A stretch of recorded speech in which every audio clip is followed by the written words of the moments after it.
रहे थे।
चलिए देखो, मैंने आपको कुछ बातें वैक्सीन के बारे में बताई थी। एडवर्ड जेनर का क्या कंट्रीब्यूशन था, लुइस पास्चर का और वॉन वेरिंग का। वॉन वेरिंग तो पैसिव इम्यूनाइजेशन से रिलेटेड था। मैंने आपको बताया था वैका मतलब होता है काऊ। वैक्सीन की डेफिनेशन जो है क्लासिकल डेफिनेशन, आप चाहे तो लिख सकते हैं, प्रिपरेशन, सस्पेंशन और एक्सट्रैक्ट ऑफ डेड या attenuated germ of disease which an inoculation यानी injection into a healthy person provides temporary या परमानेंट एक्टिव या passive immunity by inducing antibody formation. इसमें से बस एक वर्ड हटा दीजिए, टेम्परेरी या परमानेंट एक्टिव इम्यूनिटी, क्योंकि आर्टिफिशियल है। ठीक है, चलिए, आर्टिफिशियल एक्टिव एक्वायर्ड इम्यूनिटी को हम वैक्सीनेशन कहते हैं। अब बात करते हैं कि वैक्सीनेशन में हम करते क्या है। 3-4 तरह की वैक्सीनेशन होती हैं, वैक्सीन्स होती हैं। एक होती है एटीन्यूएटेड, एक होती है इनएक्टिवेटेड, एक होती है टॉक्सॉइड्स, एक सब यूनिट, एक कॉन्जुगेट और एक न्यूक्लिक एसिड या डीएनए वैक्सीन। इनको पढ़ने का तरीका है 3 जनरेशन में डिवाइड करो, फर्स्ट जनरेशन, सेकंड जनरेशन और third generation. First generation conventional तरीकों से बनाई जाती है, second generation with the help of genetic engineering हम बनाते हैं, और जो थर्ड जनरेशन वैक्सीन हैं उनको अभी अंडर ट्रायल चल रही है। आप कहेंगे क्या बोल रहे हैं, समझ में नहीं आ रहा। चलिए मैं आपको लिख लिख के बताता हूँ। तो 3 तरह की वैक्सीन है। पहले बात करते हैं फर्स्ट जनरेशन वैक्सीन की। आपको पता है वैक्सीनेशन में हम करते क्या है? वैक्सीनेशन में हमारा एम ये होता है कि बॉडी के इम्यून सिस्टम को तैयार कर दिया जाए प्राइमरी इम्यून रिस्पॉन्स देकर, ताकि वक्त आने पर वो सेकेंडरी इम्यून रिस्पॉन्स देकर पैथोजन से बचा सके। इसको थोड़ा सा एग्जाम्पल से समझिए। सपोज इंडिया की बॉर्डर पे कोई गांव है, पाकिस्तान के साथ हमारी जो बॉर्डर है वहां पे कोई गांव है, तो हमेशा उस गांव में दुश्मन के आने का खतरा रहता है। ठीक है, तो गांव वालों को हम मॉक ड्रिल कराते रहते हैं। अब आप कहेंगे मॉक ड्रिल क्या होता है? जिसमें हम गांव वालों को ये बताते रहते हैं कि कैसे आप तैयार रहें, दुश्मन कभी भी आ सकता है। तो कभी कभी मॉक ड्रिल में हम लोग क्या करते हैं, ऐसा माहौल पैदा करते हैं कि दुश्मन आ गया, दुश्मन आ गया, तो गांव वाले तुरंत अपने लट्ठों लट्ठों तेल पिला के तैयार हो जाते हैं लड़ने के लिए। तो वो हर वक्त लड़ने के लिए तैयार रहें, उनकी तैयारियां पूरी रहें, उनके पास घर में हथियार या लठ हमेशा तैयार रहे। इसके लिए जरूरी है कि वो ट्रेंड हो जाए। मॉक ड्रिल जैसे नहीं आपने सुना होगा, कई बार है ना किसी मॉल में मॉक ड्रिल कराई जाती है, आग लग गई, बॉम्ब है, चलिए सब लोग बाहर निकलिए, तो कितनी देर में सब लोगों को कितना तेजी से बाहर निकाला जा सकता है, फायर ड्रिल है ना, इस तरह से होता है ना। तो वैक्सीन से हम वही करते हैं। तो इसमें फर्स्ट जनरेशन वैक्सीन क्या होती हैं? They are prepared by conventional methods. Conventional methods मतलब पुराने जो तरीके हैं, जिसमें हम क्या करते हैं, कैसे बनाते हैं। फर्स्ट जनरेशन वैक्सीन की टाइप्स मैं आपको बताता हूँ, इससे आपको समझ में आएगा। तो फर्स्ट जनरेशन वैक्सीन की कुछ टाइप्स हैं जो यहाँ दी हुई हैं। पहला है attenuated whole agent, inactivated whole agent या किल्ड। तीसरा है टॉक्साइड, तो मैं समझा देता हूँ आपको। पहला है लाइव एटीन्यूएटेड, दूसरा है किल्ड, तीसरा है टॉक्सॉइड। आइए तीनों को समझ लेते हैं। देखो, जो बैक्टीरिया है जो हमको इन्फेक्ट कर सकता है, ध्यान से सुनना, बिल्कुल फोकस करो। जो बैक्टीरिया है जो हमको इन्फेक्ट कर सकता है या हमें बीमार कर सकता है, हम उसी बैक्टीरिया को या उसी वायरस को जिससे हम बीमार हो सकते हैं बॉडी में इंजेक्ट करते हैं। लेकिन पता है कैसे करते हैं? उसकी टॉक्सिसिटी तो खत्म कर देते हैं, लेकिन एंटीजेनिसिटी बनाए रखते हैं। तो for vaccine preparation, the pathogenicity of the pathogen is removed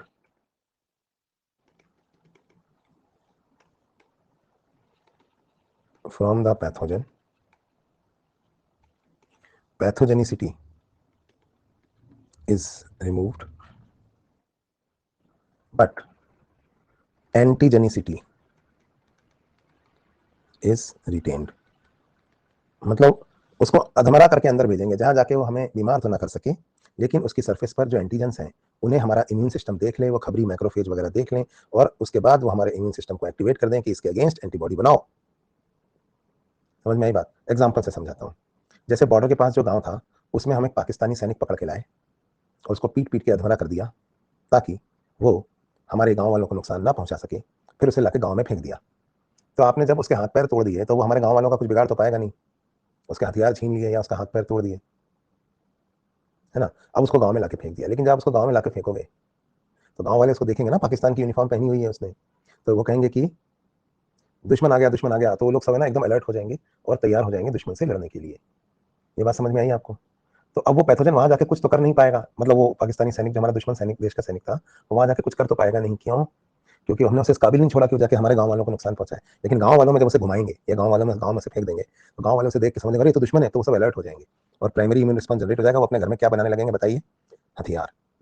वो घर में हथियार बनाने लगेंगे कि दुश्मन आ गया है, अब हमें तैयारी कर लेनी है लड़ने के लिए। तो इससे क्या फायदा होगा कि वाकई जब पाकिस्तान की फौज हमारे इस गांव पे हमला करेगी तो गांव वालों के पास हथियार बने बनाए होंगे, तो वो ज्यादा अच्छे से लड़ सकेंगे और दुश्मन को भगा देंगे। Is that clear? तो ये कहलाती है लाइव एटीन्यूएटेड। जब हम जो पैथोजन है उसको जिंदा अंदर डालते हैं। एटीन्यूएट करना मतलब समझे आप उसको, उसकी pathogen introduction of a live pathogen without after depriving it from its pathogenicity. मतलब वो अपनी पैथोजेनिसिटी से डिप्राइव हो गया है, ठीक है। तो after depriving it from its pathogenicity, एक लाइव पैथोजन, अगर हम डिसआर्म्ड पैथोजन आप कह सकते हैं। डिसआर्म समझते हो? हथियार छीन लिया, कुछ कर नहीं सकता आप, ठीक। अब दूसरा सुनो, लेकिन कई बार क्या होता है पैथोजन भी बड़ा बदमाश है। ये पता क्या करता है? ये ऐसी एग्जांपल बताता हूं मैं, जैसे जो ओरल पोलियो वैक्सीन है ना, वो इसका एग्जांपल है। तो ओरल पोलियो वैक्सीन जो है वो इसका एग्जांपल है।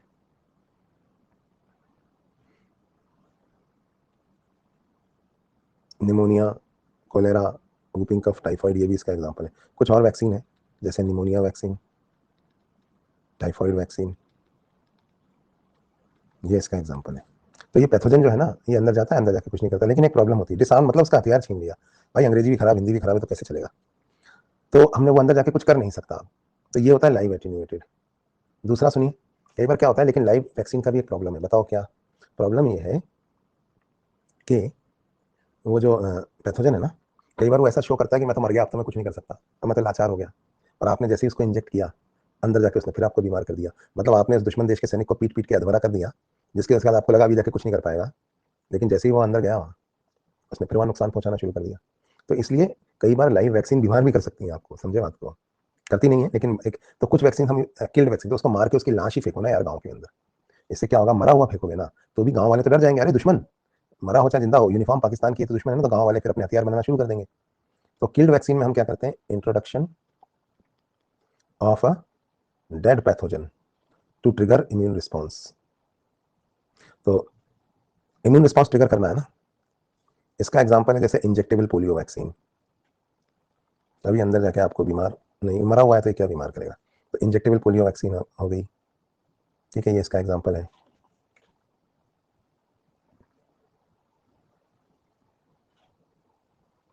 तो सुनते जाइए।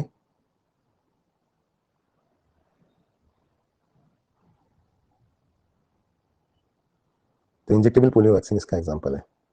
लाइव एटीन्यूएटेड का टाइफाइड एग्जांपल नहीं है एक्चुअली, टाइफाइड वैक्सीन जो है ना उधर ही आएगी इसी में। इसमें आएगी मीजल्स, मम्स और रुबेला वैक्सीन। और निमोनिया की भी जो नई वैक्सीन आ रही है ना, पहले निमोनिया वैक्सीन ऐसी थी, अब वो इधर ही आ रही है, तो थोड़ा सा चेंज कर लो आप इसमें। अब ये क्या है, वक्त के साथ चेंज हो जाती हैं चीजें, 50 साल 20 साल पहले कुछ और था, अब कुछ और हो गया। तो ये हो गई दो वैक्सीन के बारे में बात, लाइव और किल्ड, दोनों में अंतर समझ में आ गया आपको? अब तीसरी जो होती है ना, वो होती है introduction of products of pathogen. आप कहेंगे ये क्या होता है? देखो, जो पैथोजन होता है ना, वो बीमार कैसे करता है पता है हम आपको? वो टॉक्सिन सिक्रीट करता है। पैथोजन जो है वो टॉक्सिन सिक्रीट करता है।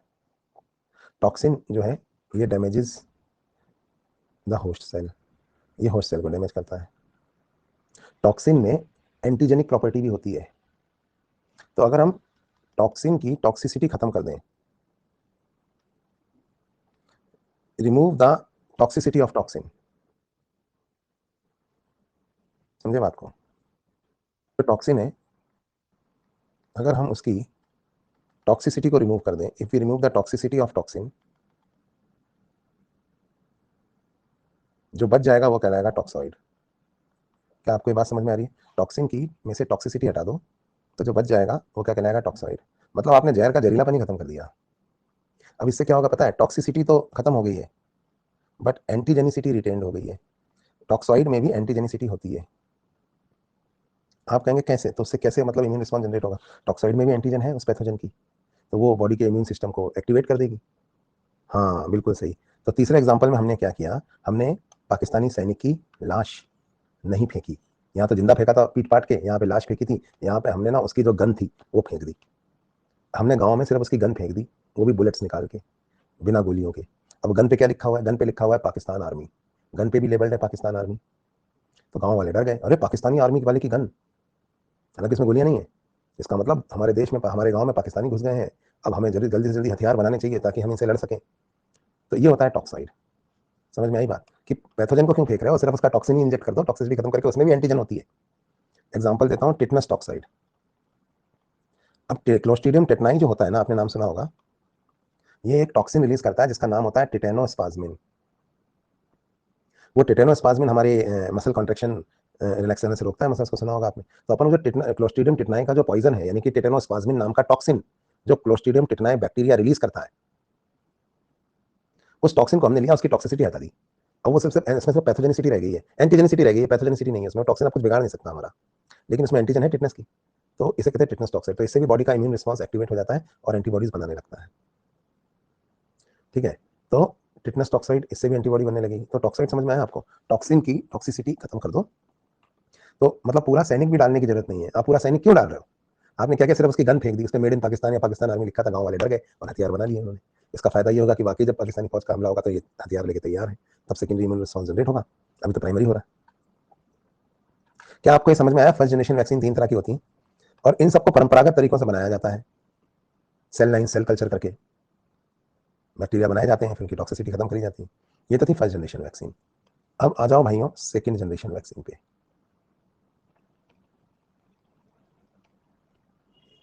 सेकेंड जनरेशन वैक्सीन जिसके बाद आई, इसमें पता है हमने क्या सोचा? सेकेंड जनरेशन वैक्सीन में ये आती है, ये तीनों तो फर्स्ट जनरेशन वैक्सीन है। सब यूनिट और कॉन्जुगेट वैक्सीन।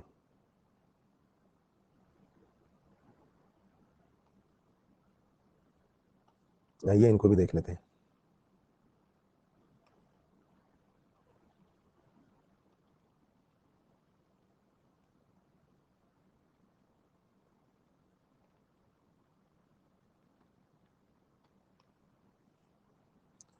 अब हमने सोचा कि हमको एक पाकिस्तानी सैनिक को पकड़ें, उसकी उसको मार पीट के इंडिया में फेंकें, या उसकी लाश इंडिया में फेंकें, या उसकी गन फेंक दें। इसकी जगह एक काम करते हैं, अपन ये पाकिस्तान जाके पाकिस्तानी सैनिक को पकड़ने का चक्कर ही खत्म करते हैं। गांव वालों को अलर्ट ही तो करना है ना।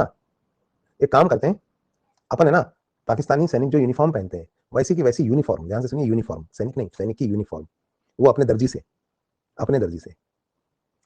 इंडिया में सिलवा लेते हैं। अब पाकिस्तानी सैनिक की यूनिफॉर्म हम उस गांव में फेंक देंगे, तो गांव वाले सोचेंगे, अरे पाकिस्तानी सैनिक की यूनिफॉर्म हमारे गांव में पड़ी हुई है, इसका मतलब सैनिक आ गए हैं, हथियार बनाओ। तो इस बार हमने क्या किया? हमने सैनिक भी नहीं फेंका, उसकी लाश भी नहीं फेंकी, उसकी गन भी नहीं फेंकी, हमने उसकी यूनिफॉर्म फेंक दी। उसकी यूनिफॉर्म देखते ही घबरा गए गांव वाले, पाकिस्तानी की यूनिफॉर्म पड़ी हुई है हमारे गांव की गलियों में, इसका मतलब पाकिस्तानी आ गया। तो सब यूनिट वैक्सीन में हम क्या करते हैं, जो बैक्टीरिया होता है उसकी सरफेस पर जो एंटीजन होती है, इंट्रोडक्शन ऑफ सरफेस एंटीजन। आपको तो पता है ना, पैथोजन जो होता है,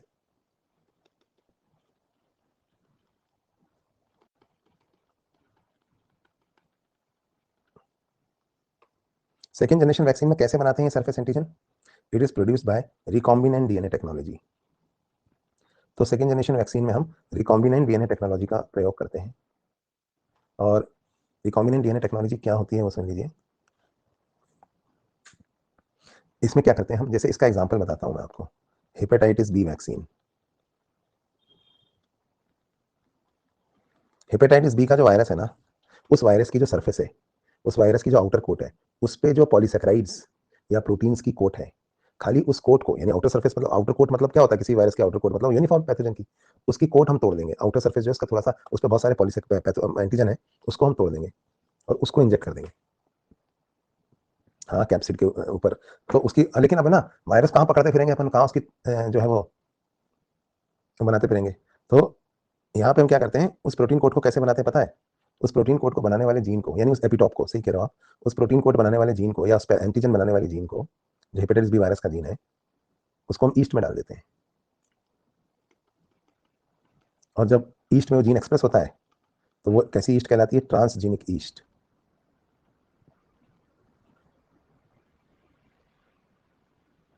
ठीक है। तो इस ट्रांसजीनिक ईस्ट में हम हेपेटाइटिस बी वैक्सीन का, हेपेटाइटिस बी वायरस का जो सरफेस कोट है वो बना लेते हैं। और फिर इस सरफेस कोट को, मतलब हेपेटाइटिस बी वायरस के पास तो हम गए ही नहीं, उसको पकड़ा ही नहीं हमने, उसकी कोट तोड़ी नहीं। हमने क्या किया, उसका जो कोट बनाने वाला जीन था वायरस का, वो हमने ईस्ट में डाला। अब ये ईस्ट कहलाएगी ट्रांसजीनिक ईस्ट। और इस ईस्ट में हमने वो वायरल कोट बनवा ली, और उस वायरल कोट को हमने इंजेक्ट कर दिया लोगों के, ताकि उन लोगों को ऐसा लगे कि उनके अंदर हेपेटाइटिस बी वायरस आ गया है। तो हमने क्या किया, हमने किसी और, पाकिस्तान की यूनिफॉर्म जहां सिलती थी वहां नहीं, अपने देश में किसी दर्जी से, ईस्ट नाम के दर्जी से पाकिस्तान की यूनिफॉर्म सिलवाई और उस यूनिफॉर्म को उस गांव में भेज दिया। तो गांव वाले एक्टिवेट हो गए, अरे पाकिस्तानी आ गया, पाकिस्तानी आ गया, जो है बनाओ, हथियार बनाओ। आई बात समझ? तो इसे कहते हैं सब यूनिट वैक्सीन। एक और होती है कॉन्जुगेट वैक्सीन। अभी कॉन्जुगेट वैक्सीन भी सेकंड जनरेशन वैक्सीन ही है, थोड़ा सा इसके अंदर डिफरेंस है। To deal with poor immune response. आप कहेंगे कैसे मतलब? तो इसमें हम क्या कहते हैं, इसके लिए इन्फ्लुएंजा के लिए इसको बनाते हैं, मैं समझा देता हूं इसको। Haemophilus influenzae type B. अब क्या होता है, कई बार पता क्या होता है, यूनिफॉर्म जब आपने गांव में फेंकी, यूनिफॉर्म क्या है? Protein coat. बात समझ में आई? यूनिफॉर्म गांव में फेंकी तो कई बार क्या होता है, गांव वाले है ना देख नहीं पाते उस यूनिफॉर्म को, क्योंकि वो गली में कोने में पड़ी हुई है, कहीं दिखेगी नहीं। अब यार दिखेगी नहीं तो प्रॉब्लम हो जाएगी कि नहीं हो जाएगी? मतलब आपने प्रोटीन कोट बनाई, लेकिन वो दिखनी चाहिए ना। तो छोटे बच्चों में क्या दिक्कत आती है कि कई बार वो प्रोटीन कोड को, जो मैक्रोफेज है, जो इम्यून सिस्टम है, वो देख नहीं पाता। तो हम क्या करेंगे पता है, इसकी यूनिफॉर्म में, इसकी यूनिफॉर्म में एक पॉलीसेकेराइड का डंडे में यूनिफॉर्म टांग देंगे, ये कैरियर है, तो ये ऊंची कर देगा यूनिफॉर्म को, फिर इसे घुमाएंगे पूरे गलियों में। तो इससे पता क्या लगेगा, क्योंकि हमारे पास एक डंडा, पॉलीसेकेराइड का डंडा, ये कॉन्जुगेट वैक्सीन है, मतलब आपने प्रोटीन कोड को एक पॉलीसेकेराइड के साथ जोड़ दिया ताकि अच्छे से दिखाई दे। सड़क पे पड़ी हुई यूनिफॉर्म नहीं दिख रही थी, उसको एक डंडे में लगाया और फिर उसको घुमा रहे हैं। समझ में आई बात? यूनिफॉर्म को एक डंडे पे चढ़ा दिया और ऊंचा करके दिखा रहे हैं सबको। तो कई बार इम्यून रिस्पॉन्स जब पुअर रह जाता है, यूनिफॉर्म फेंकी फिर भी नहीं आया, तो कॉन्जुगेट वैक्सीन यूज की जाती है, जहां प्रोटीन कोड को एक पॉलीसेकेराइड कैरियर के साथ जोड़कर फिर इंजेक्ट किया जाता है, इससे वो बड़ा दिखने लगता है। फिर समझ में आई बात? फिर लोग, गांव वालों को समझ में आता है, अरे पैथोजन आ गया, दुश्मन आ गया, हथियार बनाओ, हथियार बनाओ। ये था सेकंड जनरेशन वैक्सीन। क्लियर? तो मैंने आपको पढ़ाई फर्स्ट जनरेशन वैक्सीन, जो कन्वेंशनल तरीकों से बनती है। सेकंड जनरेशन वैक्सीन में ये प्रोटीन कोड या जो भी चीजें बनती हैं वो जेनेटिक इंजीनियरिंग से बनती हैं, जो आपको पढ़ाई जाएगी, तब आपको समझ में आएगा ये क्या होती है। अब आते हैं दोस्तों थर्ड जनरेशन वैक्सीन पे। ये काम अभी रिसर्च में चल रहा है। वैसे आपने एक बात सुनी होगी, हमने कोविड के लिए दो वैक्सीन बनाई थी, एक तो थी कोवैक्सीन और एक थी कोविशील्ड। क्या आपको याद है? कोवैक्सीन तो फर्स्ट जनरेशन वैक्सीन थी, नॉर्मली जैसे बनाई जाती है। कोविशील्ड जो आरएनए वैक्सीन है, ये थर्ड जनरेशन वैक्सीन है। तो आप कहेंगे सर जी कोविशील्ड जो है वो कैसे बनी, क्या बनती है? अगर आपको ये जानना है तो इससे रिलेटेड एनिमेशन आपको कहाँ मिलेगा, क्या ये बात आपको पता है पूरा कैसे कोविशील्ड वैक्सीन बनी? एट बायोलॉजी एजी सर, वहां पे आप देख लेना। मैं आपको यहाँ जितना जरूरत है उतना पढ़ा देता हूँ। चलो, तो थर्ड जनरेशन वैक्सीन में हमने क्या किया? थर्ड जनरेशन वैक्सीन दरअसल, इसको हम कहते हैं डीएनए वैक्सीन या न्यूक्लिक एसिड, आरएनए वैक्सीन भी हो सकती है। It is also called as nucleic acid vaccine.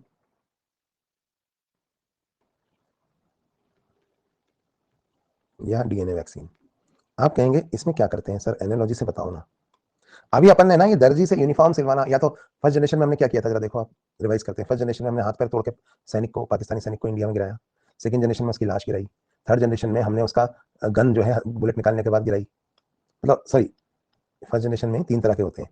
या तो हमने उसकी फर्स्ट जनरेशन वैक्सीन 3 तरह की है, या तो हमने उसको जिंदा अधमरा करके फेंका गाँव में, या फिर हमने उसकी लाश फेंकी, या हमने उसकी बंदूक से बुलेट निकाल के फेंक दी। ये थी first generation vaccine. Second generation vaccine में हमने उसकी यूनिफॉर्म सिलाई अपने दर्जी से, पाकिस्तानी सैनिक की, और उसको गाँव में फेंक दिया। कॉन्जुगेट वैक्सीन में हमने क्या किया है, नीचे हमने यूनिफॉर्म को एक डंडे में अच्छे से बड़ा करके, है ना, अंदर उसमें डंडा डाल के यूनिफॉर्म को अच्छे से फैलाकर वैसा ऊंचा करके दिखाया। क्या आपको ये बात समझ में आई? तो ये हो गया सेकंड जनरेशन वैक्सीन। अब आ जाओ थर्ड जनरेशन वैक्सीन में। हम ये सोच रहे हैं कि यार ये झंझट ही खत्म करो ना, कि कभी लाश ला के गिराते हैं, कभी जिंदा गिराते हैं, कभी उसकी गन फेंकते हैं, कभी उसकी यूनिफॉर्म फेंकते हैं, कभी यूनिफॉर्म को डंडे में लगा के फेंकते हैं। एक काम करते हैं, पाकिस्तानी सैनिकों का, ध्यान से सुनिएगा, जो आइडेंटिटी कार्ड है, पाकिस्तानी सैनिक का एक आइडेंटिटी कार्ड चुरा लेते हैं, और उस आइडेंटिटी कार्ड की copy, xerox copy, printing press में छपा छापते हैं, और वो जो प्रिंटिंग प्रेस है ना, वो गाँव में एक जगह छुपा देते हैं। तो गाँव में हम एक प्रिंटिंग प्रेस छुपा देंगे, जिसका एक ही काम है। क्या काम है? पाकिस्तानी सोल्जर्स के आई कार्ड को प्रिंट करते रहना और गाँव में बिखेरते रहना। तो क्या हो रहा है, एक प्रिंटिंग प्रेस हमने उस गाँव में लगा दी है, जो दिन भर, मतलब जितना जरूरत होती है उतना पाकिस्तानी सोल्जर्स के आई कार्ड प्रिंट करती रहती है और हवा में उड़ाती रहती है, तो पूरे गाँव में वो फैल जाते हैं। तो हर जगह जो है पाकिस्तानियों के आइडेंटिटी कार्ड पड़े हुए। तो गाँव वाले डर गए, ये क्या हुआ, पाकिस्तानी का आइडेंटिटी कार्ड, इसका मतलब हमारे देश में दुश्मन घुस गया है, चलो हथियार बनाओ। आप कहेंगे समझे नहीं सर, मैं समझाता हूँ। जैसे अपने को कोई थर्ड जनरेशन वैक्सीन बनानी है, सपोज, है ना, डीएनए वैक्सीन कोई बनी नहीं है, पर मान लो किसी एक पैथोजन की बनानी है। तो एक काम करते हैं, वो जो पैथोजन है ना, उस पैथोजन की सरफेस पे जो एंटीजन है, इस एंटीजन को बनाने वाला जीन, एंटीजन प्रोड्यूसिंग जीन, जो इस पैथोजन के अंदर ये एंटीजन प्रोड्यूसिंग जीन है, ये ऊपर एंटीजन है, इस जीन को हम निकालते हैं। ठीक, इस जीन को निकाल के हम एक कैरियर में डाल देते हैं। ये कैरियर जो है वायरस ही हो सकते हैं, ऐसे वायरस जो किसी काम के नहीं है। आप कहेंगे कैसे, मतलब? जैसे ना उसकी पैथोजेनिसिटी खत्म कर दिया, वायरल वेक्टर कहते हैं इनको। जैसे आप बताओ, आप अगर आपके शरीर में कहीं से भी हेपेटाइटिस वायरस घुसाया जाए, तो वो इन्फेक्शन के बाद जब मल्टीप्लिकेशन कर लेगा, तो वो किस ऑर्गन के सेल्स में जाके घुसेगा? हेपेटाइटिस वायरस लिवर में घुसेगा ना। अगर कोई मेनिंजाइटिस का वायरस है, मेनिंजिस समझते हैं, ब्रेन के ऊपर जो कवरिंग होती है, मेनिंजिस, अगर कोई मेनिंजाइटिस का वायरस है, तो आप उसको शरीर में कहीं से भी इंजेक्ट करो, अंदर जाने के बाद वो मल्टीप्लाई करेगा। मल्टीप्लाई करने के बाद डिस्ट्रीब्यूशन के टाइम वो है ना, कॉन्सेंट्रेट कहाँ होगा बताइए? आपके ब्रेन की मेनिंजिस के एक एक सेल में घुस जाएगा वो। तो हम क्या करते हैं, सपोज हमको लिवर के लिए कोई थर्ड जनरेशन वैक्सीन बनानी है, तो हम क्या करेंगे पता है? हम उस हेपेटाइटिस वायरस को ही यूज करेंगे। कैसे यूज करेंगे? हम उस हेपेटाइटिस वायरस का टॉक्सिसिटी खत्म कर देंगे, कि वो जाके कोई नुकसान पहुंचा सके लिवर सेलों को, उसकी पैथोजेनिसिटी खत्म कर दी। और उस वायरस के अंदर, उस वायरस के डीएनए में, या उस वायरस के आरएनए में, यानी उसके जेनेटिक मटेरियल में, वो आरएनए हो सकता है या डीएनए हो सकता है, हमने एक जीन डाल दिया है। बताओ, जैसे सपोज ये था वो वायरस, अब ये वो वायरस था मान लीजिए, तो हमने क्या किया, इसका जो जेनेटिक मटेरियल था, एक तो इसकी टॉक्सिसिटी खत्म कर दी, और इसके जेनेटिक मटेरियल में हमने एक जीन ऐड कर दिया यहाँ। पता है ये जीन कौन सा जीन था? इस एंटीजन को प्रोड्यूस करने वाला जीन। अभी हेपेटाइटिस बी वायरस से हमने इन्फेक्शन करा दिया, हम बैक्टीरियोफेज बना दिया मैंने, तो बैक्टीरियोफेज का एग्जांपल ले लेते हैं। बैक्टीरियोफेज को भी आप यूज कर सकते हो इस काम के लिए, किसी को भी यूज कर सकते हो। चलो ये वायरस हो गया, सपोज ये वायरस है ना। तो अब इस वायरस के अंदर वो एंटीजन, वो हमने वो जीन डाल दिया। अब ये वायरस जो है इन्फेक्ट करने के बाद, इससे हमने इन्फेक्शन करा दिया। अब इन्फेक्शन करने के बाद ये अंदर जाएगा, इन्फेक्शन के बाद मल्टीप्लिकेशन करेगा, अपनी पॉपुलेशन बढ़ाएगा। तो आप समझे ना, ये जीन भी मल्टीप्लाई होता चला जाएगा, एंटीजन प्रोड्यूसिंग जीन। फिर ये करोड़ों अरबों वायरस हो जाएंगे ना। फिर ये जाकर कौन से ऑर्गन के अंदर घुसेंगे बताओ? क्योंकि ये हेपेटाइटिस बी वायरस था जिसको हमने एटीन्यूएट कर दिया है, तो ये लिवर में घुसेगा जाके। तो लिवर के सेल्स को अपने आप ये जीन मिल जाएगा। क्या ये बात समझ में आ रही है? लिवर के हर एक सेल को ये जीन अपने आप मिल जाएगा, और अब लिवर के हर एक सेल में अपने आप क्या बनने लगेगी? एंटीजन, पैथोजन वाली एंटीजन। तो हमारी बॉडी खुद एंटीजन बनाएगी अब। अच्छा, हमारी बॉडी खुद एंटीजन बनाएगी, तो हमारा इम्यून सिस्टम कहेगा भाई ये क्या है, एंटीजन कहां से आई है? फॉरेन एंटीजन है, मारो इसके अगेंस्ट एंटीबॉडी बनाओ। मतलब गांव में ही हमने प्रिंटिंग प्रेस लगा दी, वो रोज आइडेंटिटी कार्ड बना रही है, समझे ना, एंटीजन ऊपर की। और वो जो आइडेंटिटी कार्ड है, वो देख के जो हमारा गांव का जो डिफेंस सिस्टम है, वो हथियार बना रहा है।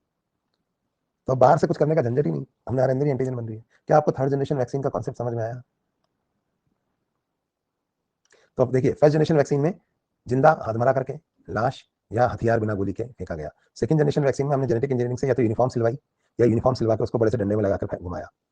थर्ड जनरेशन वैक्सीन में हमने प्रिंटिंग प्रेस लगा दी गाँव में, अपने आप आइडेंटिटी कार्ड प्रिंट हो रहे हैं और गाँव वाले घबरा रहे हैं और हथियार बना रहे हैं। तो ये था दोस्तों वैक्सीनेशन, खत्म हो गया। फर्स्ट सेकेंड और थर्ड जनरेशन वैक्सीन को मैंने यहाँ पे लिख के आपको पढ़ा दिया है, यही बातें यहाँ पे दी हुई हैं। अब आप ये पढ़ो चाहे ना पढ़ो, जितना मुझे जरूरत थी उतना मैंने आपको पढ़ा दिया। इसमें हम प्लाज्मिड्स वगैरह यूज कर सकते हैं, जीन गन यूज कर सकते हैं। तो ये सब जो है ना ये कहलाती है थर्ड जनरेशन वैक्सीन। ठीक है, तो यहाँ पे हो गई first generation, second generation, third generation. Under study चल रही है अभी थर्ड जनरेशन वैक्सीन। तो अभी हमने कोविड वाली बनाई है जरूर। तो ये हो गया, वैक्सीन खत्म। अगली चीज है नेशनल इम्यूनाइजेशन शेड्यूल। इसकी एक बार रीडिंग मार देना, एनसीईआरटी में नहीं है। कौन सा टीका कितनी उम्र में लगता है। आपने देखा होगा कि ये हर जगह डिस्पेंसरी वगैरह की दीवारों पर लिखा रहता है। कई बार इसमें से क्वेश्चन आ जाता है कि कौन सा टीका कितनी उम्र में लगना चाहिए। तो देखिए, जब बच्चा पैदा होता है तब वो इन्फेंट होता है, तो जन्म के समय अगर इंस्टीट्यूशनल डिलीवरी हुई है, अगर गांव में हुई है, कहीं हुई है, या तो भी कोशिश करते हैं। अगर इंस्टीट्यूशनल का हॉस्पिटल में हुई है तो उसको एक बीसीजी और एक ओपीवी की 0 डोज देते हैं। बैसिलस कालमेटिक यूरिन, बीसीजी कौन सी बीमारी से बचने के लिए होती है, ट्यूबरक्लोसिस। सुना है कि नहीं सुना आपने, बैसिलस कालमेटिक यूरिन बीसीजी। और ओरल पोलियो वैक्सीन, पोलियो से बचने के लिए। फिर वैक्सीनेशन प्रॉपर 6 वीक से शुरू होता है, 6 वीक, 10 वीक, 14 वीक और 9 मंथ। 6 वीक पे बीसीजी देते हैं अगर पहले नहीं दी थी बर्थ के समय तो। और डिप्थीरिया, परटूसिस और टिटनस, डीपीटी वैक्सीन जो है, डिप्थीरिया मतलब गलघोटू, परटूसिस मतलब काली खांसी, वूपिंग कफ, और टिटनस, इनसे बचने के लिए कंबाइंड वैक्सीन आती है डीपीवी, ये देते हैं। फिर दोबारा देते हैं, फिर तीसरी बार देते हैं। इधर ओपीवी भी 1, 2 और 3 बार देते हैं। हेपेटाइटिस बी 1, 2 और 3 भी देते हैं। 9 महीने पे खसरे का इंजेक्शन लगता है, यानी मीजल्स का।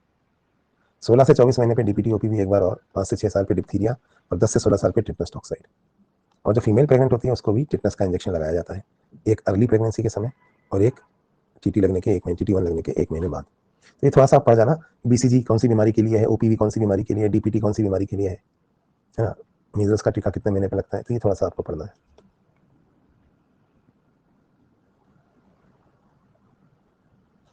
चलिए, अब यहाँ पे कुछ एग्जांपल दिए हुए हैं, यहाँ से याद कर लो। लाइव वैक्सीन, फील्ड वैक्सीन, ठीक है, टॉक्सॉइड वैक्सीन और रिकॉम्बिनेंट डीएनए वैक्सीन। तो ये तो फर्स्ट जनरेशन है, ये भी फर्स्ट जनरेशन है, ये भी फर्स्ट जनरेशन है, ये सेकंड जनरेशन है।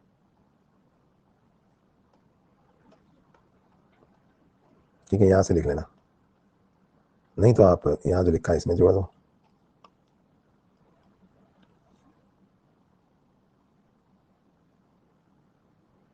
चलिए, तो ये नेशनल इम्यूनाइजेशन शेड्यूल भी बता दिया, वैक्सीन भी बता दिए। वैक्सीनेशन खत्म हो गया दोस्तों। 1 मिनट का ब्रेक लें। चलो 1 मिनट, किसी को कोई डाउट है तो पूछ लो। 1 मिनट बाद हम आगे बढ़ेंगे। वैक्सीनेशन पूरा हो गया है, अब हम एक और चीज़ पढ़ेंगे, HLA।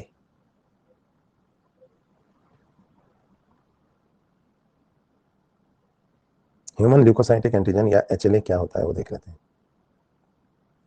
इंस्टीट्यूशन मतलब हॉस्पिटल।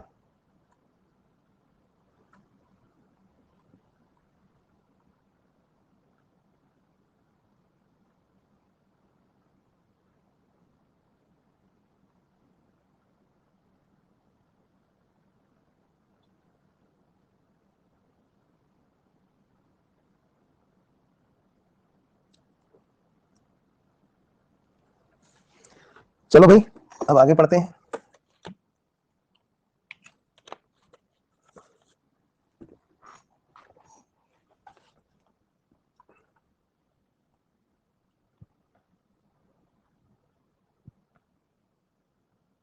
HLA क्या होता है, आपने सुना होगा कि ऐसा नहीं होता कि जो ऑर्गन ट्रांसप्लांटेशन होता है, तनु अगर पूछ रही है अगर कोई वैक्सीन मिस कर दिया बचपन में तो अब कैसे नीट का फॉर्म तुम्हारा भरा जाएगा, नीट का फॉर्म ही रिजेक्ट हो जाएगा। अब तो आपका वैक्सीन का कागज नहीं है तुम्हारे पास, तो तुम्हें तुम्हारी नागरिकता भी खत्म कर दी जाएगी। अब तो तुम्हें अंटार्कटिका में जाके रहना पड़ेगा।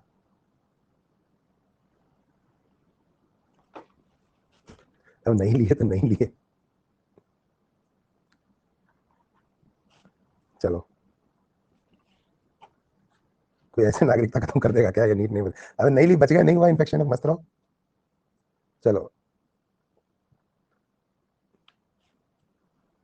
चलो, तो भाई एचएलए सिस्टम क्या होता है, ध्यान से सुनिए।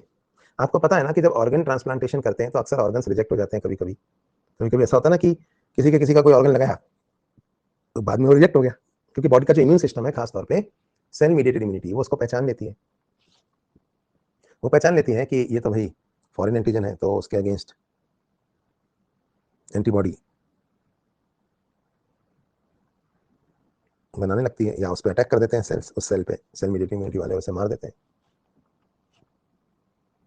ठीक है, तो ऑर्गन का ट्रांसप्लांटेशन, तो ये क्यों रिजेक्ट हो जाता है? कैसे हमारा इम्यून सिस्टम ये पहचान लेता है कि ये जो है ये सेल्फ नहीं है, ये नॉन सेल्फ है, यानी ये अपने शरीर का हिस्सा नहीं है, ये दूसरे बाहर से आई हुई सेल्स है, या बाहर से आया हुआ बॉडी पार्ट है। क्या होता है कि हमारे हर एक सेल के ऊपर, जो भी हमारा सेल होता है ना, सपोज ये हमारा सेल है, तो हमारे सेल के ऊपर, यहां पर हर सेल के ऊपर एक क्लस्टर ऑफ एपिटोप्स या एंटीजेंस होता है, या कॉम्प्लेक्स होता है एक एंटीजेंस का, प्रोटीन्स का कॉम्प्लेक्स ऑफ प्रोटीन्स या एंटीजेंस। और ये जो कॉम्प्लेक्स होता है ना, हमारे हर बॉडी सेल पे होता है ये। और जैसे कहते हैं ना, जैसे मेरी फिंगरप्रिंट्स हैं वो किसी दूसरे के फिंगरप्रिंट से नहीं मिलेंगी, वैसे ही हर इंसान के, हर आदमी के सेल्स के ऊपर ये जो कॉम्प्लेक्स होता है प्रोटीन एंटीजेंस का, ये डिफरेंट होता है। इससे आप सेल पहचान सकते हो, जैसे फिंगरप्रिंट से आप आदमी पहचान लेते हो ना कि इसके फिंगरप्रिंट है, तो ये बड़ा, ये इसे कहा जाता है MHC, major histocompatibility complex.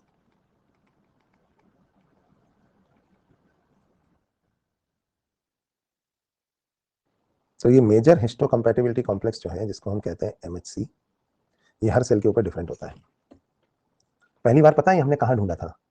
ये पहली बार हमने WBC के ऊपर ढूंढा था। फर्स्ट डिस्कवर्ड ओवर WBCs या ल्यूकोसाइट्स, इसलिए इसको हम लोग ह्यूमन ल्यूकोसाइटिक एंटीजन भी कह देते हैं।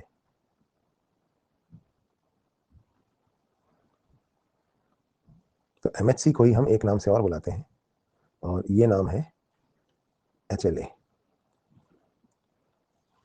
अब ये ना हर सेल के ऊपर डिफरेंट होता है, क्या बताया मैंने आपको, हर एक के ऊपर डिफरेंट है, हर सेल के ऊपर। तो इस प्रोटीन कॉम्प्लेक्स को बनाने वाला कोई जीन भी होता होगा कि नहीं होता होगा? इस प्रोटीन कॉम्प्लेक्स को बनाने वाला कोई जीन भी होता होगा। जीन कहाँ मिलते हैं आपको पता है? जीन मिलते हैं क्रोमोजोम के अंदर, ये भी सुना होगा आपने। क्रोमोजोम कहाँ मिलता है भाइयों बहनों? क्रोमोजोम मिलता है न्यूक्लियस के अंदर।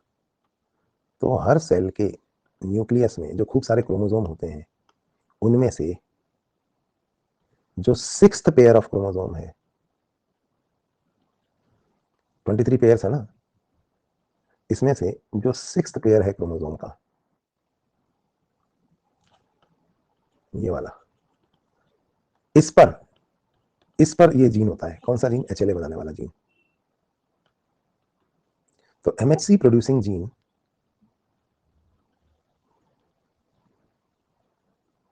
is located on 6th pair of chromosomes। क्या ये बात क्लियर है? छठे जो पेयर होता है क्रोमोसोम का, उस पे ये जीन पाया जाता है। और यहाँ पे जो ये जीन होता है ना, यही जीन फिर दो हैं, एक इस पे एक इस पे, यही इसको बनाता है। अब आपको तो पता है कि क्रोमोसोम में हैप्लोटाइप होते हैं। जैसे कोई क्रोमोसोम है तो उसमें एक फादर से मिला है एक आर्म, और एक मिली है मदर से।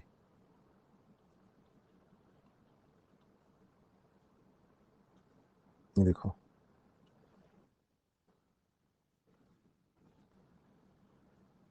ऐसे होता ही नहीं होता है।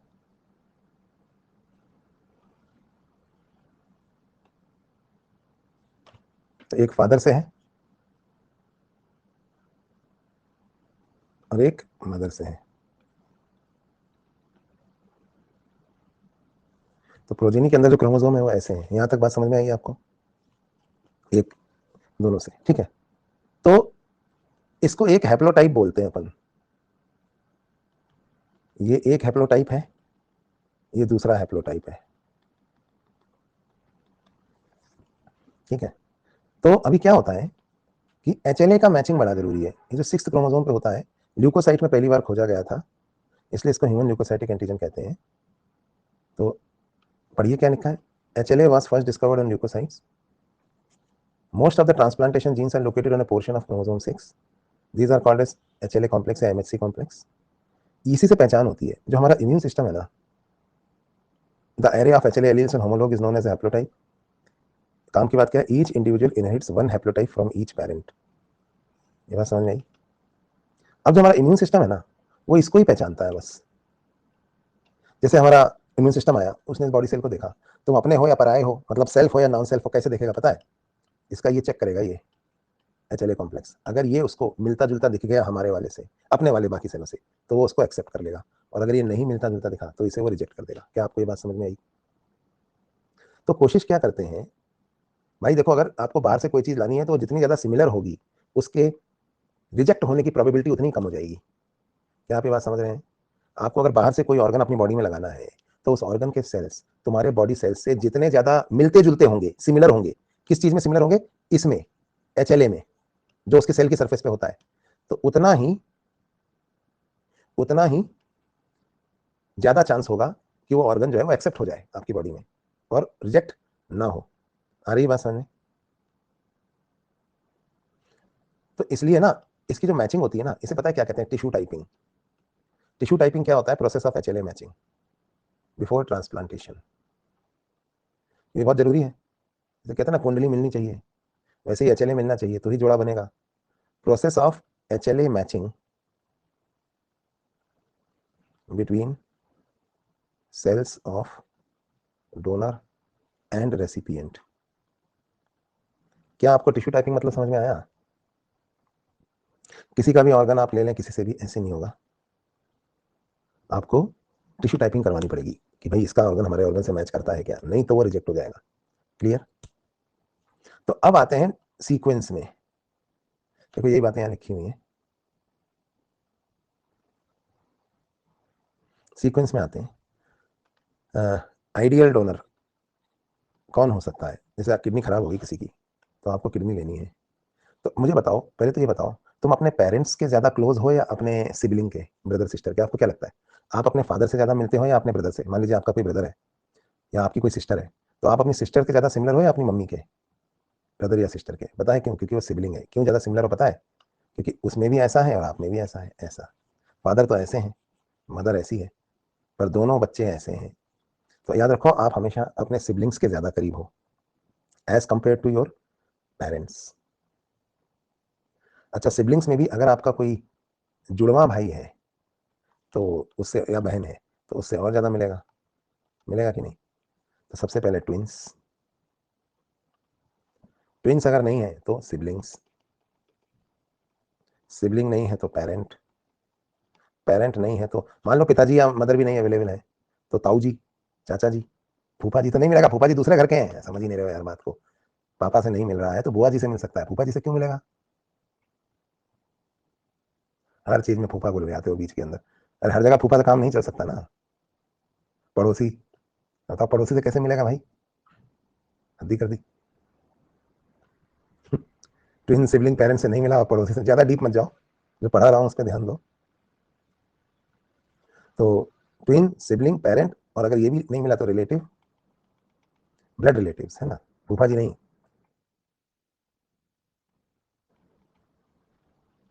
और इनसे भी नहीं मिला तो फिर अनरिलेटेड डोनर। क्या आपको सीक्वेंस समझ में आया? आइडियल डोनर का सीक्वेंस क्या होता है? ठीक है। वाइफ तो अनरिलेटेड डोनर ही होगी ना, ब्लड रिलेशन में तो नहीं है ना। चलिए, मैं आप कहोगे वाइफ से रिलेशन तो बहुत बहुत गहरा रिलेशन होता है। अरे भैया वो वैसे होता है, ऐसे नहीं होता है, ब्लड रिलेशन नहीं है ना। हाँ, पेरेंट के अलावा सन या डॉटर बहुत रेयर होता है, पता है।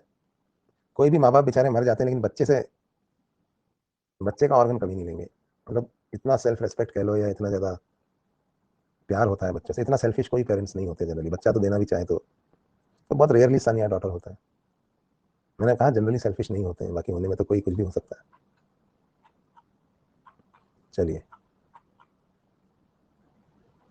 आगे बढ़ते हैं।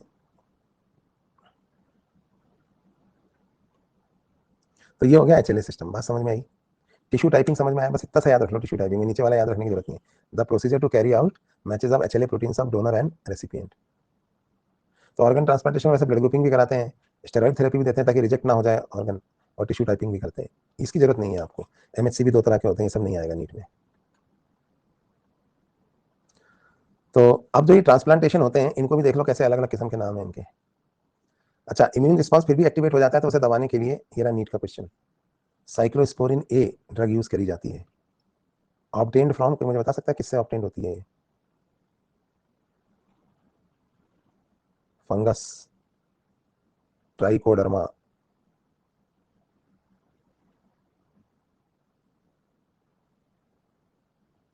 ये रहा दूसरा क्वेश्चन नीट का।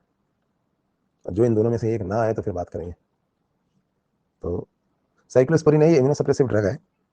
ये actually immune system, immune response को सप्रेस करती है ताकि जो बाहर से ऑर्गन लगाए वो रिजेक्ट ना हो जाए कहीं। ठीक है। अब टिश्यू ग्राफ्टिंग के टाइप्स देखिए क्या क्या होते हैं। ऑटोग्राफ्ट, जब आपके ही एक जगह से दूसरी जगह पर स्किन, जैसे स्किन ट्रांसप्लांट करते हैं ना, from one body part two another body part, इसको कहते हैं ऑटोग्राफ्ट। आइसोग्राफ्ट, सगे भाई बहन या ट्विंस के बीच में अगर ट्रांसप्लांटेशन हो रहा है, between individuals of same genetic constitution. Homo या एलोग्राफ्ट, बिटवीन फैमिली मेंबर्स हो रहा है, सेम स्पीशीज का। एक होता है जीनोग्राफ्ट, जब हम जानवर से ले लेते हैं। सक्सेसफुल ग्राफ्ट तो सेल्फ तो होता ही सबसे ज्यादा, अपने ही बॉडी की स्किन अगर से लगाओगे तो फेल नहीं होगी। इसके बाद आता है ट्विन, सिबलिंग, पेरेंट्स और अनरिलेटेड डोनर।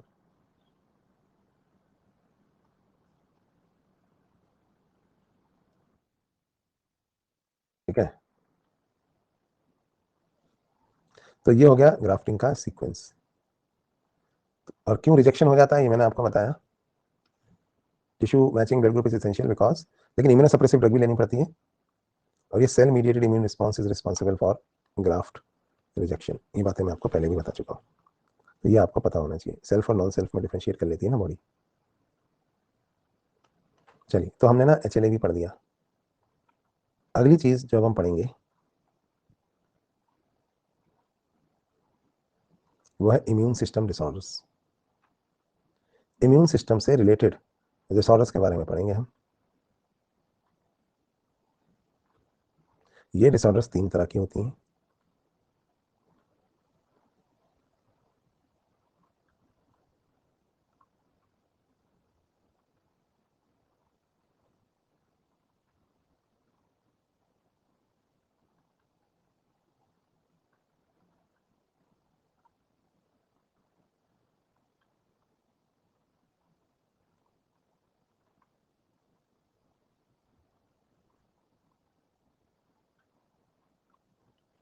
लिख कर ही पढ़ेंगे, बस रेफरेंस के लिए मॉड्यूल अपलोड कर रहा हूं मैं।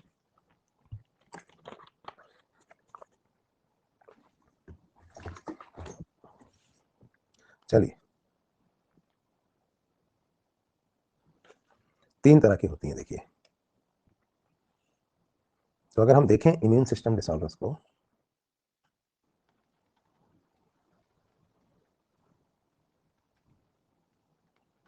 तो हमारा इम्यून सिस्टम अगर खराब हो गया है, क्यों खराब हो गया है इम्यून सिस्टम? नॉर्मली फंक्शन नहीं कर रहा है, ज्यादा कर रहा है, कम कर रहा है। तो ये ना 3 तरह की चीजें हो सकती हैं इसमें। पहली चीज,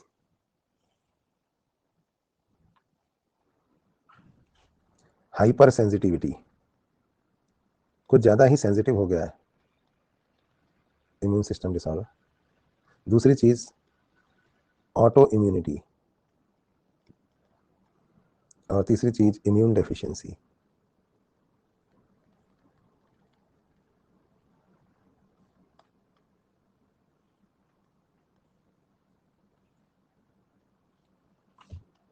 चलिए, हाइपर सेंसिटिविटी क्या होती है? जब एग्जैजरेटेड इम्यून रिस्पॉन्स देता है, मतलब चूहा मारने के लिए आप तोप चला रहे हो, घर में चूहा घुस गया और आपका इम्यून सिस्टम जो है वो तोप चला रहा है, इसे कहा जाता है एग्जैजरेटेड इम्यून रिस्पॉन्स। जितना जरूरत नहीं है, जरूरत नहीं भी है तो भी बहुत ज्यादा। एग्जाम्पल है जैसे एलर्जीज। आप किसी को डस्ट या धूल या धुएं से कोई प्रॉब्लम नहीं है, डस्ट अंदर जाती भी है तो बाद में खत्म हो जाता है। कुछ लोगों को एकदम इम्यून सिस्टम इरिटेट हो जाता है डस्ट जाती है और उनके बॉडी में इम्यूनिटी शुरू हो जाती है, एंटीबॉडीज बन रही हैं, म्यूकस सिक्रीट हो रहा है, मास्ट सेल फूट रहा है वगैरह वगैरह। इसे कहते हैं एलर्जी। तो हाइपर सेंसिटिविटी यानी कि इम्यून सिस्टम जो है चूहा मारने के लिए तोप चला रहा है। अगर इम्यून सिस्टम चूहा मारने के लिए तोप चला रहा है तो इसे कहा जाता है हाइपर सेंसिटिविटी।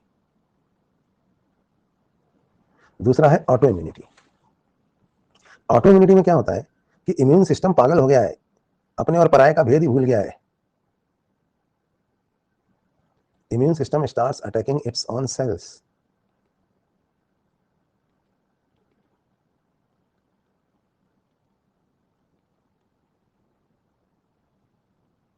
अपने ही सेल्स पर हमला करना शुरू कर देता है। ठीक है, तो इम्यून सिस्टम जो है वो अपने ही सेल्स पे हमला करना शुरू कर देता है। Due failure to differentiate between self and non self, अपने और पराये पे डिफरेंशिएट नहीं कर पाता है। एग्जाम्पल ऑटो इम्यून डिसऑर्डर्स, जिसमें अपनी ही बॉडी के अगेंस्ट एंटीबॉडी, अपनी ही सेल्स के अगेंस्ट अटैक कर देता है इम्यून सिस्टम, एंटीबॉडीज बनाने लगता है।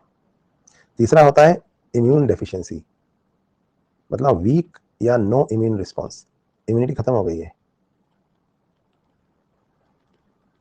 सुरक्षा ही खत्म हो गई। इसका एग्जाम्पल है जैसे इम्यून डेफिशिएंसी डिसऑर्डर, जो दो तरह की होती हैं, एक्वायर्ड इम्यून डेफिशिएंसी या सीवियर कंबाइंड इम्यून डेफिशिएंसी। तो ये तीन तरीके के डिसऑर्डर्स होते हैं। ये जन्म से है, मतलब ये कंजेनिटल होती है, और ये बाद में होती है, बाहर से आई, है ना। तो आइए इन तीनों के बारे में एक एक करके हम पढ़ते हैं। पहले बात करते हैं हाइपर सेंसिटिविटी के बारे में। तीन तरह के इम्यून सिस्टम डिसऑर्डर होते हैं, कुछ ज्यादा ही एक्टिव हो गया इम्यून सिस्टम, अपने ही सेल्स को मार रहा है, या फिर मर गया इम्यून सिस्टम। ठीक है, तो ये तीन तरीके का हो गया। सबसे पहले बात करते हैं एलर्जीज।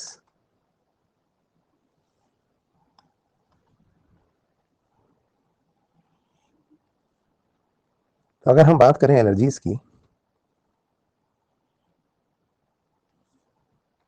आपने देखा होगा जब आप नई जगह जाते हैं तो अचानक छींकने लगते हैं, वीजिंग फिफड़न होने लगती है ना। जब आप वहां से हट जाते हैं तो ये सिम्टम खत्म हो जाते हैं। ये क्यों होता है? क्योंकि हम सेंसिटिव होते हैं कुछ पार्टिकल्स को इन्वायरमेंट में।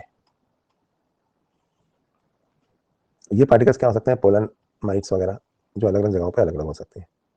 तो एलर्जी क्या है पता है? दिख रहा है कि नहीं दिख रहा आपको? एलर्जी बोलते हैं हम एग्जैजरेटेड इम्यून रिस्पॉन्स को। ठीक है, इसमें क्या होता है, आईजीई वाली एंटीबॉडीज बनती हैं। आप कहेंगे समझाओ सर थोड़ा लिख लिख के, चलो मैं बताता हूँ। तो सबसे पहले हम हाइपर सेंसिटिविटी या एलर्जी के बारे में पढ़ते हैं। एलर्जीज ना अलग अलग को अलग अलग चीजों से हैं। जिसको जिस चीज से एलर्जी है वो चीज उसके लिए एलर्जन कहलाएगी। किसी में ये चीज पोलन हो सकता है, किसी में डस्ट, किसी में माइट, किसी में स्मोक, कुछ भी हो सकता है। तो जैसे ही ये जो एलर्जन है, इससे इम्यून सिस्टम एक्सपोज होता है, बॉडी एक्सपोज होती है तो इम्यून सिस्टम एक्सपोज हो जाता है। जैसे ही बॉडी एक्सपोज होती है तो इम्यून सिस्टम एक्सपोज हो जाता है। जब इम्यून सिस्टम एक्सपोज हो जाता है इससे, तो जो हमारा इम्यून सिस्टम है ना, ये पता क्या करता है, ये बनाता है अलग अलग एंटीबॉडीज, जिसमें से एक एंटीबॉडी होती है इम्यूनोग्लोबुलिन ई, ये बनती है। और इम्यूनोग्लोबुलिन ई क्या करती है पता है?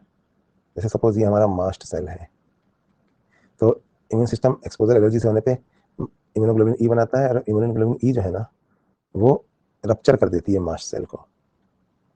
मास्ट सेल रप्चर होता है तो अंदर से क्या रिलीज होता है? हिस्टामीन।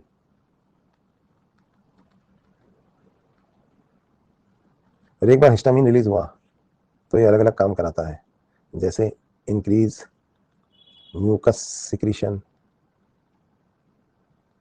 वेसो डायलेशन, ब्लड वेसल का डायलेट होना, ठीक है, ब्रोंको कॉन्स्ट्रिक्शन, ब्रोंकाई में कॉन्ट्रैक्शन करवा रहा है, ठीक है, इन्फ्लेमेशन भी इंक्रीज कर, परमेबिलिटी इंक्रीज हो रही तो एडिमा हो रहा है, इंक्रीज कैपिलरी परमेबिलिटी, बताया था मैंने, ब्लड कैपिलरीज की से प्लाज्मा छनने लगता है, जिसकी वजह से इंटरस्टिशियल स्पेस में एडिमा या सूजन आ जाती है।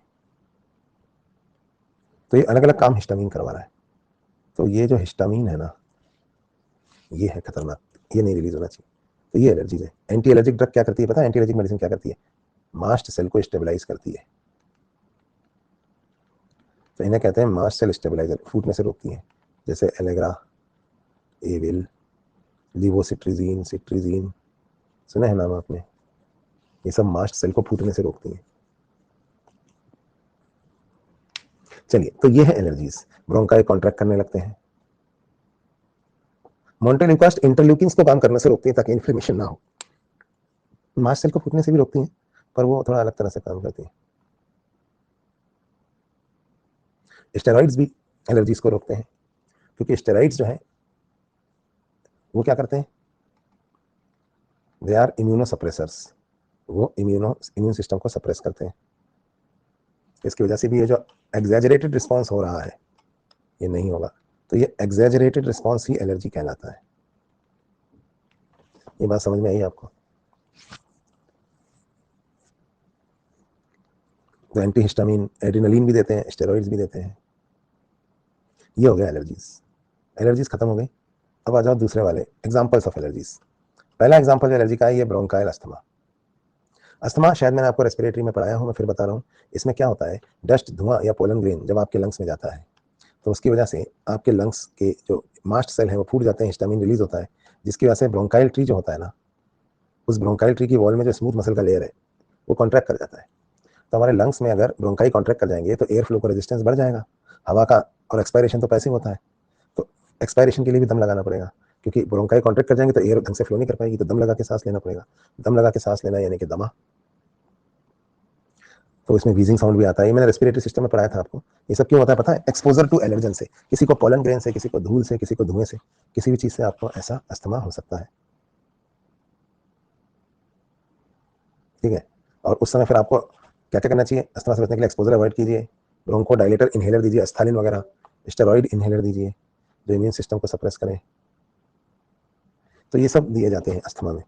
और रेस्पिरेशन पढ़ाऊंगा ना आपको, तब दोबारा बताऊंगा ये एलर्जी से। इसी तरह से हे फीवर, ये पोलन ग्रेन से हो जाता है। पोलन ग्रेन से एक्सपोजर होने पर आपकी नाक और जुकाम, सर्दी एकदम शुरू हो जाता है, आंखें लाल हो जाती हैं। एक है एनाफाइलेक्टिक शॉक, ये है सबसे खतरनाक, जनरलाइज्ड एलर्जी। इसमें किसी लोकल एरिया में प्रॉब्लम नहीं है, पूरे शरीर में ही प्रॉब्लम हो गई। ब्लड वेसल्स का बीपी गिर गया है, परमेबिलिटी बढ़ गई है, फ्लूइड जो है, ब्लड वॉल्यूम डिक्रीज हो गया है, बीपी फॉल हो रहा है, क्योंकि ब्लड जो है वो कैपिलरीज से निकल निकल के इंटरस्टिशियल स्पेसेस में जमा हो रहा है, जिसकी वजह से वहाँ एडिमा या सूजन आ गई है। तो ये कहलाता है एनाफाइलेक्टिक शॉक।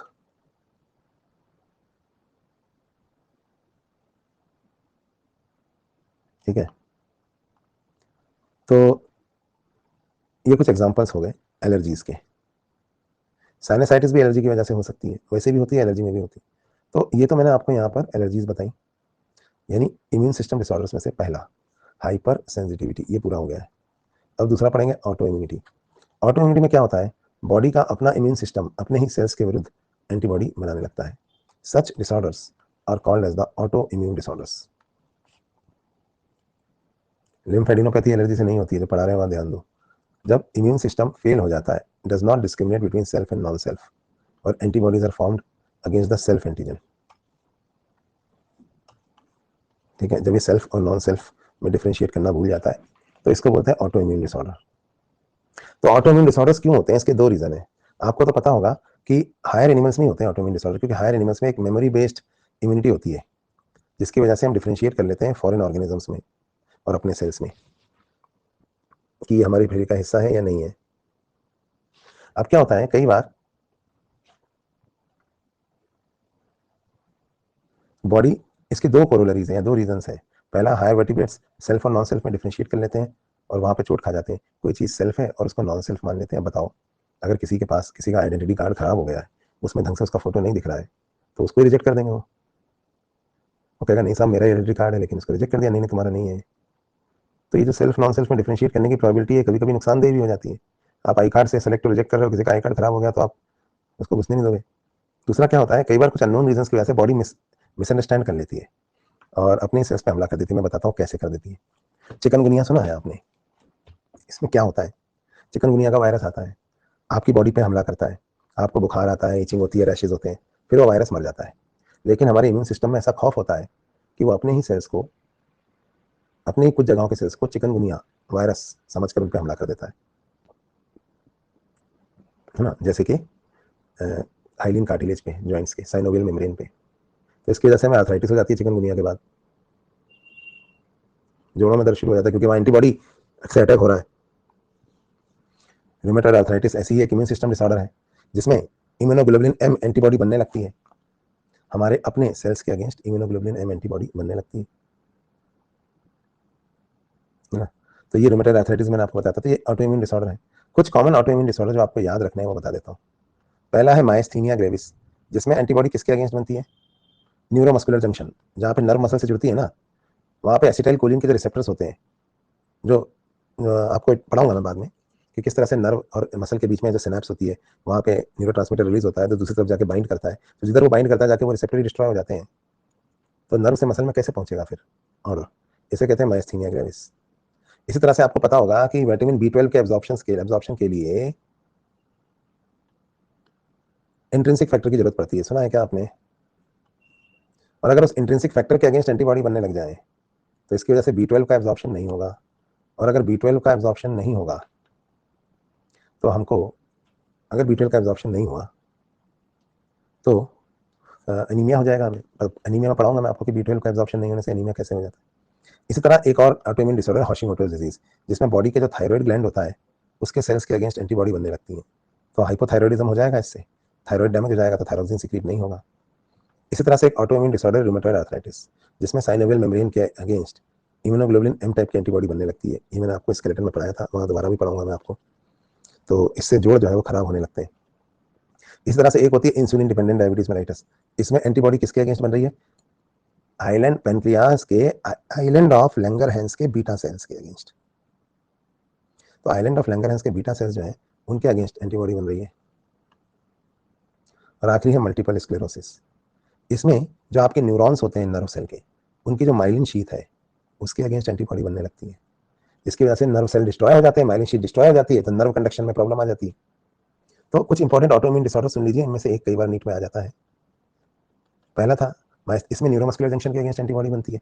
किसमें एंटीबॉडी किसके अगेंस्ट बनती है बस वो बता देता हूँ मैं यहाँ, उत्तर से याद रखना है। एसिटाइल कोलिन रिसेप्टर जो न्यूरोमस्कुलर जंक्शन में होते हैं, यहाँ पे इंट्रिंसिक फैक्टर के अगेंस्ट, यहाँ थायराइड के अगेंस्ट, यहाँ पर साइनोवियल मेम्ब्रेन के अगेंस्ट, यहाँ पर beta cell island of Langerhans के, और यहाँ पे अगेंस्ट माइलिन शीथ। ठीक है, तो ये अलग अलग तरह के ऑटो इम्यून डिसऑर्डर्स हैं। अब तीसरी जो चीज है दोस्तों उस पर आते हैं, वो है इम्यून डेफिशिएंसी डिसऑर्डर्स।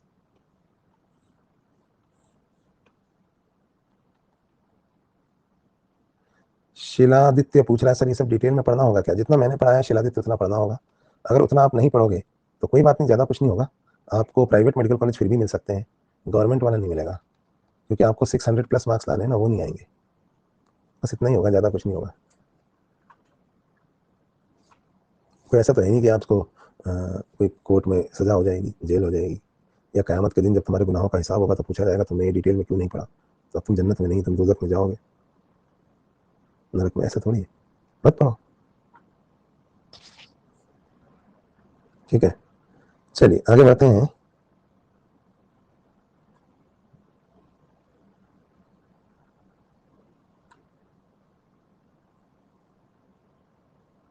हाँ, रशिया यूक्रेन फिर भी जा सकते हो।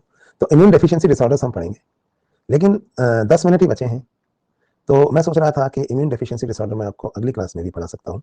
अभी हम डाउट्स ले लेते हैं।